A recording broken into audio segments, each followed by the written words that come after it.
Hi there, welcome to this special video that we're filming just in reaction to the budget. I didn't film an end of month update because I was quite keen to wait until the news had come out today to see what was in store for us in Rachel Reeves' latest announcements. It's been an interesting few weeks because actually when we look at the market overall, just as a bit of a backdrop, we've definitely seen the uncertainty of the budget, and I've never really known it to be so uncertain in the run into a budget. This kind of like date that was then changed and moved, it just creates this feeling of we don't know what's coming, we don't know what's going to happen, and actually we've seen that translate into the way the market has behaved. So the number of new listings coming into the whole of the market that we cover, about 15% down on where it was this time last year. And actually quite frustrating in a way because the number of sales that we're agreeing as a percentage of property that we've got currently available on the market, still very good, still tracking against where we've been earlier in the year. So the demand side has still been there,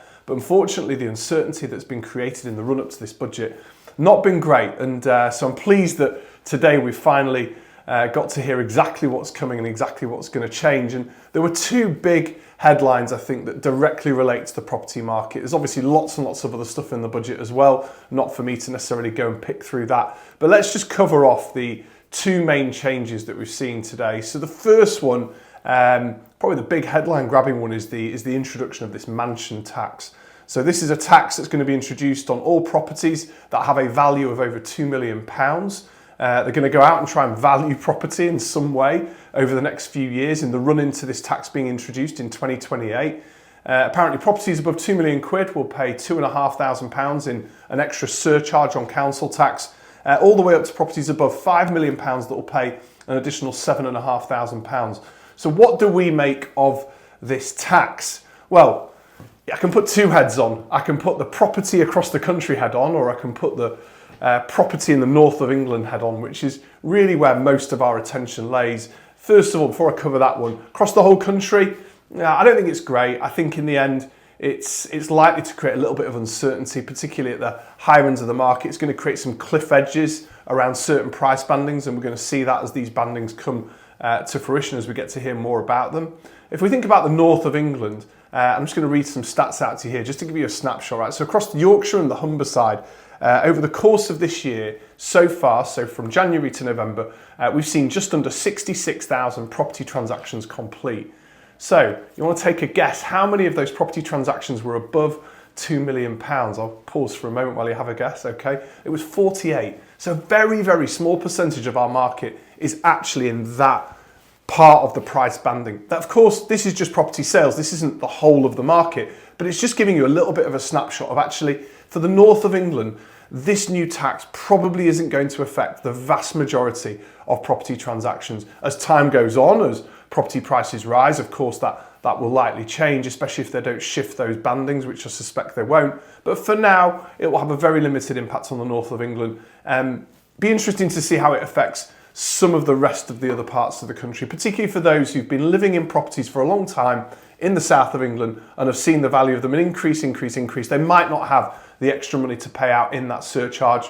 They may be forced to move. It might even bring some more property to market. We will see in due course, but overall, I don't think a huge change. The second change that happened, and the one which I suppose was a little bit unexpected, was the 2% increase on tax that you pay on property and savings income, as well as dividends as well. There's a lot of speculation in the run-up to this budget that the Chancellor might start playing around with things like national insurance contributions on income that we earn from rental properties. Really pleased that she's not gone down that road. So this other tax, probably the lesser of two evils. It's not great though, is it really? Let's think about all the impacts of changes that landlords have seen over the past few years.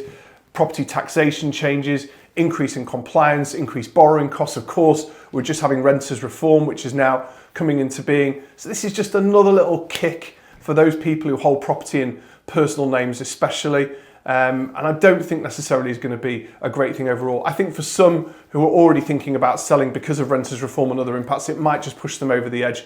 And of course, when we see changes like this, in doing that, all it's going to do is reduce the amount of rental property there is in the market, push prices up for those who are thinking about renting. So overall, not a great change, but again, one which, as I said, probably the lesser of evils that we could have had in this budget. So overall, that's my summary of the two big changes that we've seen, and a bit of a summary of where I think the market's up to right now.